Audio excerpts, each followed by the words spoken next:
ċifri tal-Eurostat ikkonfermaw li f'pajjiżna hawn ma' 89,000 persuna li jinsabu f'riskju ta' faqar jew f'riskju ta' esklużjoni soċjali.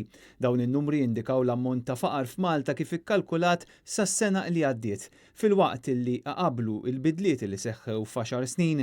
Interessanti l-fatt li filwaqt li l-faqar f'Malta mill-2008 għal 2018 żdied, f'ħafna pajjiżi Ewropej il-faqar u l-esklużjoni soċjali naqas. Wieħed jinnota wkoll li għalkemm b'mod perċentwali fuq 10 snin jidher tnaqqis, huwa evidenti li dawn in-numri huma dovuti għal fatt li splodiet il-popolazzjoni. Il-verità tibqa' li f'dan il-perjodu f'numri reali il-faqar u l-esklużjoni soċjali f'Malta żdiedet. L-istatistika turi wkoll li 3% tal-Maltin lanqas għandhom biżżejjed flus sabiex iħallsu l-kontijiet tad-dawl jew biex isaħħnu id-dar tagħhom fix-xitwa. Qabel tressaq il-budget, l-Alleanza kontra l-Faqar kienet appellat lill-Gvern biex idaħħal il-kunċett ta' living income li jkollok biżżejjed flus biex twassal sal-aħħar tax-xahar, kunċett li l-Gvern injora kompletament.